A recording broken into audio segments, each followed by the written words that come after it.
Hey guys, so at the new property again, Pops and I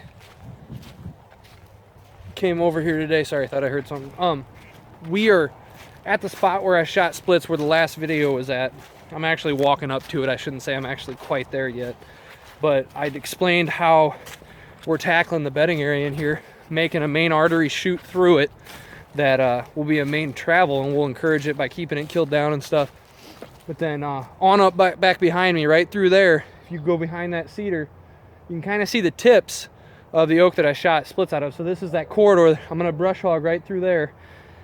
And as I turn this around, I'm gonna actually turn the camera around and walk into here, and I'm gonna show you what we kind of did today. Basically, I already had the main chute done that you guys saw last time. But what me and Pops did, we kind of made a circle trail that runs along the pond and made connecting routes to the main chute that I had cut last time and made bedding area and opened up some spots up in there. So I just wanted to take a quick walk through and show you. Okay, I'm gonna try to hold this at like a deer's level. So you're about 4 feet off the ground. You kind of see this is the main trail, just going back the other direction from the way that the video walked it last time. You can kind of see there's a trail that they use on up and through there, but I actually made the main hub go this way some to get away from that access road trail that we drive on some. And you can see how it's kind of opened up down here, although there's a lot of overhead canopy. So then right here is actually where I sat and made that short video from. The main trail hooks on up along there and then goes to the right. And you'll see right here is one of the trails that we opened today.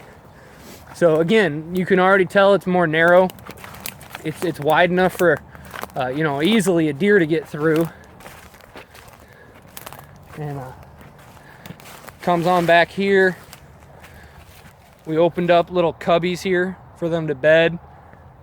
It's pretty clean down here because there's a lot of overhead cover with all these honeysuckles and such. They can bleed on through there if they want. Come back this way.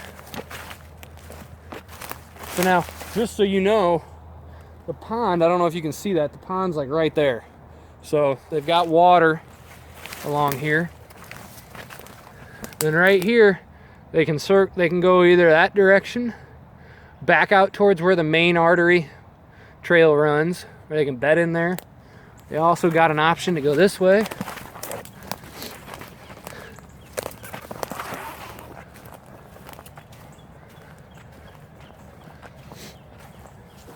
So let me spin back around. You can kind of see good overhead cover. Not going to be much intrusion for them as far as brambles and stuff. They can bed in here. You can go on that way to go to the main artery, or you can take a left and come back this way.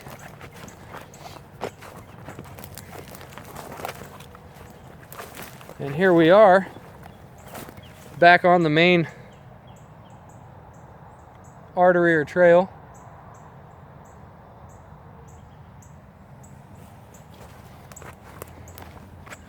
And then this leads on out to where we're going to try some bedding in a bag. It's a mixture of switch and other native grasses. Right out here on the other side of this cedar. It opens up out here and bam. So yeah, we did a few other things. There's an old metal shed here that we want to be able to utilize to park the brush hog and the tractor in. So we actually worked on that.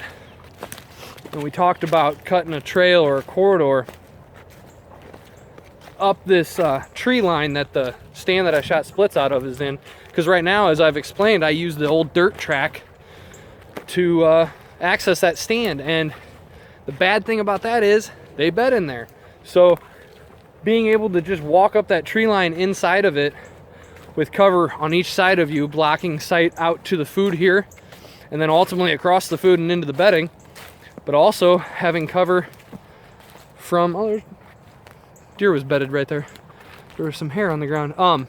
But it also will provide a little bit of a cover blockage out into the dirt track, and hopefully, especially on quiet days or I should say when it's wet and walking's quiet, or on a windy day where it covers up my sound, I should be able to slip in and out of there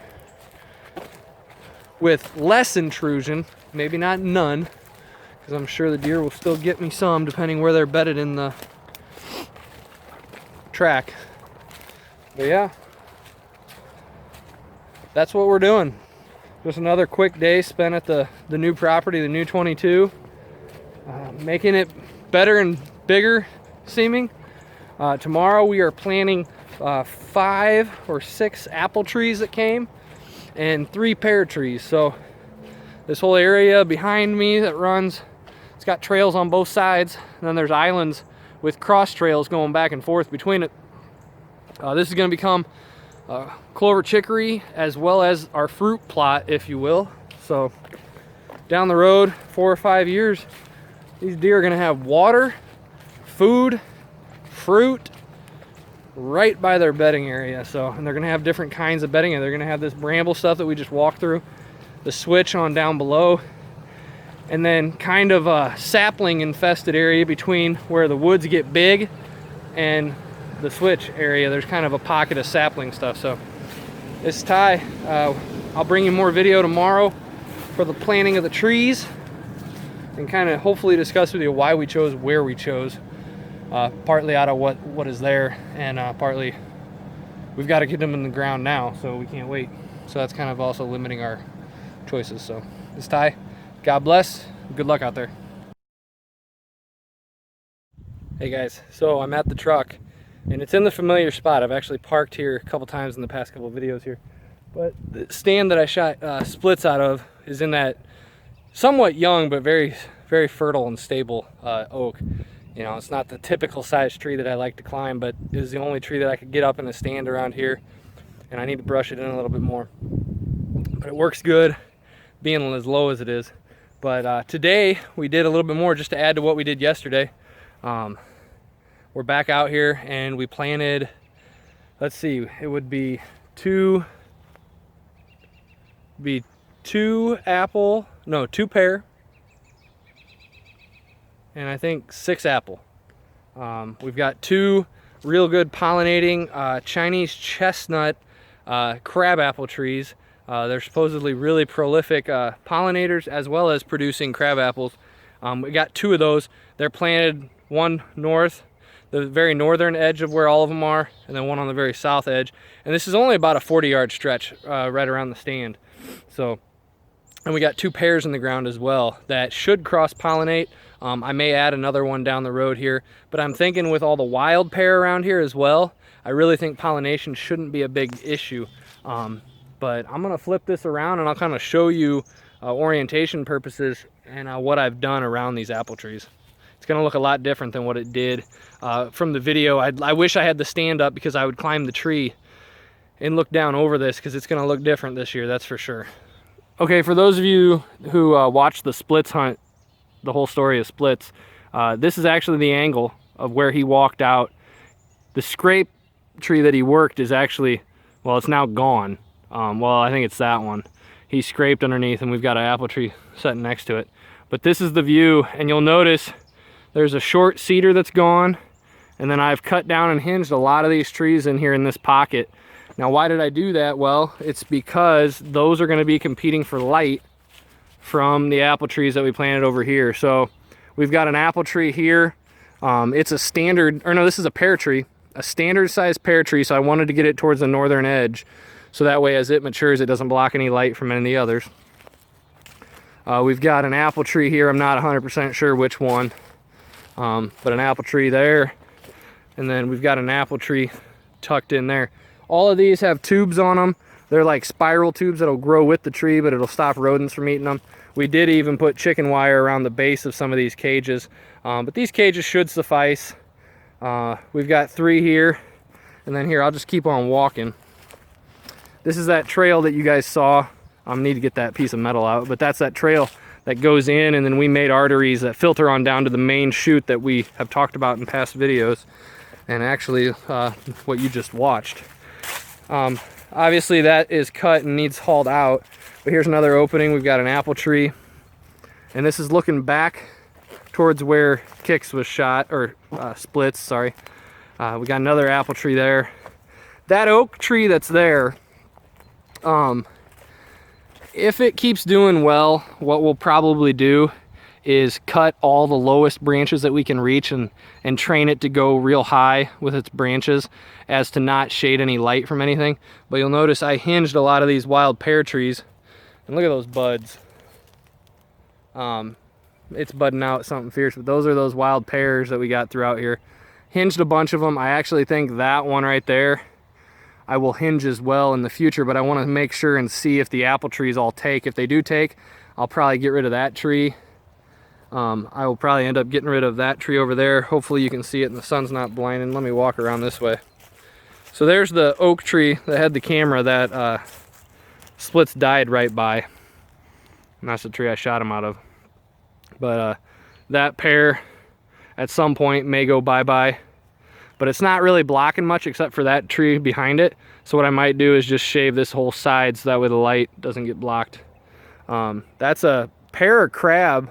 It had berries on it last year, so I got rid of about 90% of its branches on that tree side that we planted.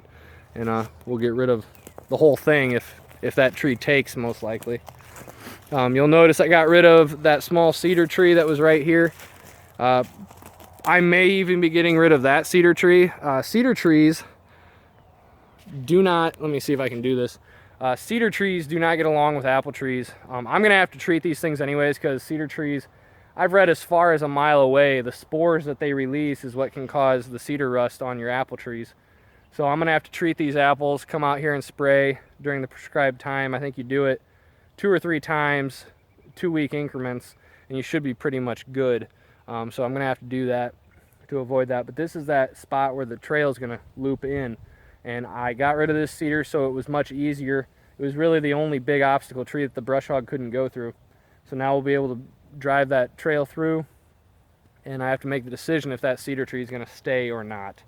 So let's walk on up farther, on up this way to the north. I also today, one thing I did was no longer will I have an entrance and exit right here for the tree stand.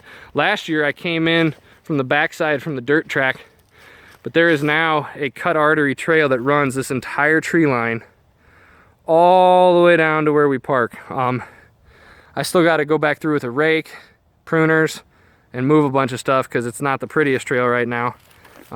Basically just chainsaw hack clean.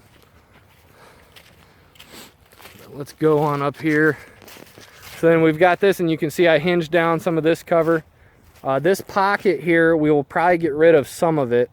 Maybe brush hog up into this edge a little bit so we can provide a little bit more food here next to the stand. This is where we drive, so this soil gets pretty compacted, but you know, we'll try to plant it as well. And then we've got 2 trees here. The reason why that one doesn't have a tube is because I've got 2 pretty high dollar trees going in my house, and I needed going in my yard, and I was like, I'm gonna use the tube there. So what we've got here is, I know this one, I can say what kind we got. This is an Arkansas black. They do not pollinate anything, but I have heard guys just absolutely rave about how good these things are for the deer. Extremely hardy and crisp apples that last a long time, both on the tree, and if they fall and the deer don't find them right away, they will stay good. And then we've got another crab apple over here for a pollinator on this extreme. If we add more apple trees down on to the south, which is looking that way, I will probably get another crab as well, because they're such great pollinators.